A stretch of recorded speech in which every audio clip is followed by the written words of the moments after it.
নমস্কার সবাইকে, প্রতিমা ভেজ কুকিংয়ে সবাইকে স্বাগতম। আজ আমি তোমাদের সাথে মিষ্টি কুমড়া পাতার বড়া রেসিপি শেয়ার করব। এটা আমাদের মিষ্টি কুমড়া গাছ। গাছটাই আগে একটু দেখাচ্ছি। আর গাছটা এতটাই সুন্দর, দেখেই তো মনটা একদম ভরে যায়। আর একদম সবুজ পাতা। এবার এখান থেকেই মাথার দিক থেকে ছোট ছোট মিষ্টি কুমড়ার পাতা তুলে নেব। একটা তুলে নিলাম, এবার আরও একটা পাতা তুলে নিলাম। ছোট পাতা দিয়ে বড়া ভাজাগুলো খুব ভালো হবে। এবার এই পাতাগুলো ভালো করে বেছে নিয়েছি।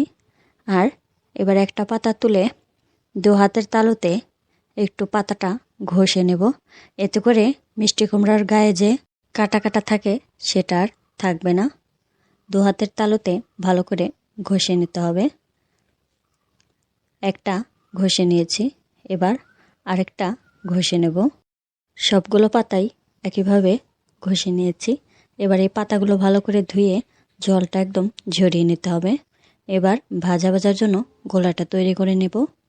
এখানে 1 কাপ চাউলের গুঁড়া, হাফ কাপ আটা, এবার দিয়ে দেব পরিমাণ মতো হলুদ গুঁড়া, আর দিয়ে দেব মরিচ গুঁড়া,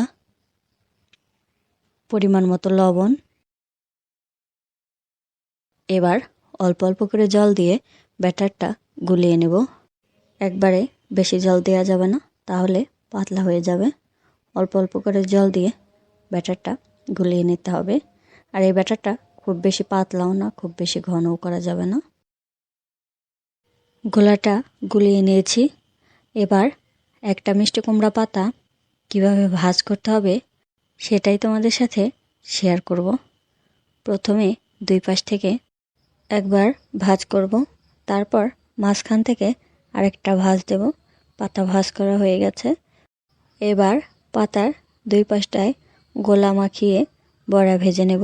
আর গোলাটা ভেতরের পাশে কিন্তু দেওয়া যাবে না।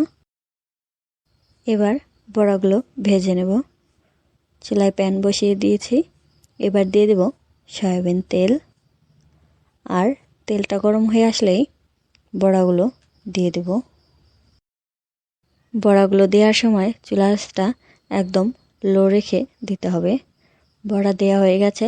এবার চুলার আঁচটা মিডিয়াম রেখে বড়াগুলো উল্টে পাল্টে ভেজে নেব। নিজেদের বাগানের সবজি খাওয়ার আনন্দটাই কিন্তু আলাদা। আর সেই সবজিটা যদি নিজ হাতে তুলে এনে এরকম টাটকা রান্না করে খাওয়া যায়, তাহলে তো আর বলার কিছু থাকে না। আর এই শাক সবজিগুলো কিন্তু আমরা একদম প্রাকৃতিকভাবেই এই সবজিগুলো তৈরি করে থাকি।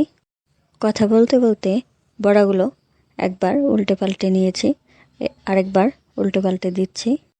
মিষ্টি কুমড়া ফুলেরই বড়া হয় সেটা হয়তো সবাই জানে, কিন্তু পাতা দিয়েও যে বড়া তৈরি করে খাওয়া যায় সেটা হয়তো অনেকেই জানে না।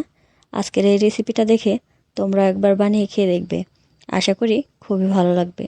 আর আজকের এই বড়াগুলো কিন্তু খেতে খুবই মজা হয়েছিল। বড়াগুলো লাল লাল করে ভেজে নিয়েছি, এবার নামিয়ে নিচ্ছি। বড়াগুলো দেখতে খুবই সুন্দর লাগছে। এবার একটা বড়া ভেঙে দেখাবো কতটা সুন্দর হয়েছে আর মচমচে হয়েছে।